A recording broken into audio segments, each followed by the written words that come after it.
souhaité organiser donc, cette table ronde avec toute la filière, donc tous les acteurs autour de la table, de façon, pour nous, c'était une façon aussi de regarder et surtout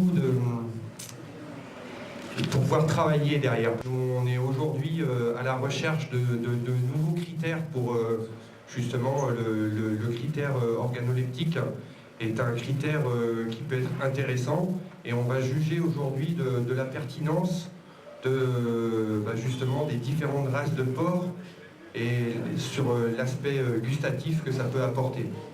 Vous aurez 3 morceaux différents à déguster.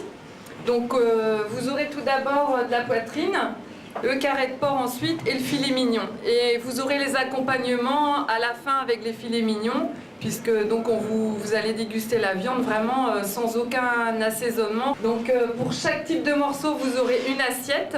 Dans chaque assiette, donc, vous aurez les morceaux de poitrine, donc 3 morceaux différents. Et pour les repérer, vous aurez un petit code couleur en face de chaque morceau. À chaque couleur correspond en fait une race.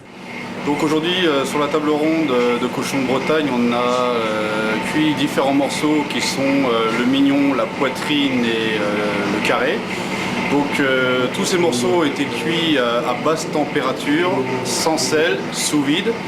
Et on les a représentés par code couleur dans les assiettes avec des morceaux coupés. Donc on a envoyé d'abord, là on vient d'envoyer les poitrines. Chaque morceau vous avez une couleur. Et donc Donc il y a l'aspect visuel tout d'abord. L'odeur, bon, c'est pas forcément évident, à moins qu'il y ait une odeur particulière. Ensuite la saveur et puis la tendreté.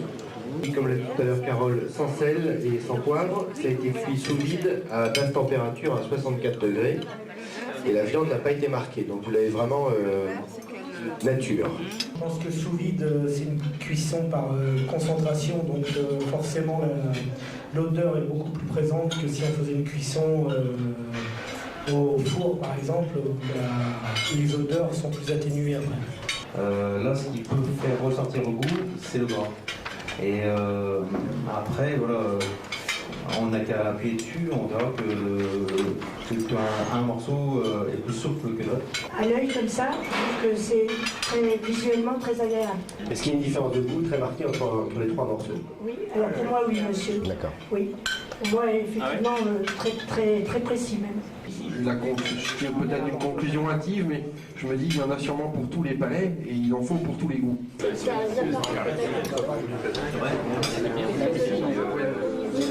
Disons qu'avec l'appellation cochon de Bretagne, je pense qu'on a une forte régionalisation qu'il faut mettre en avant dans nos rayons et retrouver dans nos assiettes. Qui se répartissent la manne financière. C'est un peu comme nous avec la presqu'île, par exemple. Je connais ces bâtards. Parce qu'on est situé entre Blanc-Nini,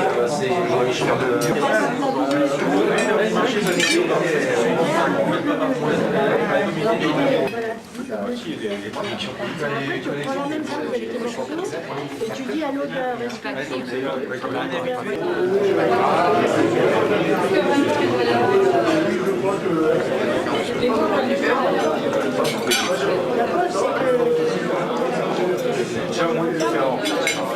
Et bien là, le goût l'a un peu emporté, donc je trouvais que le bleu avait une odeur un peu plus forte. Et au point de vue tendreté, j'ai trouvé qu'il y avait une très petite différence également. En voyant, le rouge n'est pas forcément ce qui a le plus d'aspect, le meilleur aspect avec le gras. Moi je reste sur le rouge. On doit arriver à se satisfaire avec ce moelleux de cette merveilleuse viande. Le vert, j'ai retrouvé toutes les qualités de ce que j'aurais mis pour le rouge dans le premier morceau. C'est quand même intéressant. J'attends les résultats avec impatience. Moi, au départ, je trouvais le rouge assez décevant parce que trop gras. Et finalement, je trouve que c'est le meilleur morceau. Donc le Rotox, c'est la communauté européenne des cuisiniers. Donc on est 350, 400 environ en France, 3000 en Europe. Donc c'est défendre une alimentation saine, produits du terroir. Si demain on nous dit que le critère gustatif, saveur, tendreté aura un impact en termes de paiement sur la carcasse, sûrement qu'on se rapprochera de ce qui est ressorti aujourd'hui comme étant le mieux placé en termes de goût, de saveur. À Cochon de Bretagne, nous avons des éleveurs avec des schémas génétiques tous différents. On peut penser demain, par contre, pour nous, de repérer certains éleveurs, certains élevages qui travaillent avec ce type de génétique-là, qui pourrait correspondre justement plus à un marché pour des bouchers. Nous pouvons identifier ces éleveurs-là, effectivement, et les faire travailler sous un cahier des charges type Cochon de Bretagne, mais avec peut-être une traçabilité différente pour occuper justement ceux qui répondront à ce marché-là. Alors Cochon de Bretagne, donc c'est une démarche d'éleveurs qui a été initiée en juillet 2000. Donc aujourd'hui, elle regroupe 550 éleveurs, dont tous basés sur un cahier des charges qui est une certification de conformité produit. Ça représente aujourd'hui 35 000 porcs par semaine, et donc ça représente 10% de la production nationale. On a donc des partenariats avec différents intervenants, des abattoirs comme Carmenay, Bigard et Charal. Donc ces partenaires-là peuvent utiliser le logo Le Cochon de Bretagne. La priorité, c'est d'augmenter la visibilité du logo, sachant qu'aujourd'hui on valorise que 70% de ce que les éleveurs produisent. Aujourd'hui, ce qu'on souhaite, c'est vraiment mieux valoriser aujourd'hui ce qui est produit et que ce soit vraiment visible auprès du consommateur.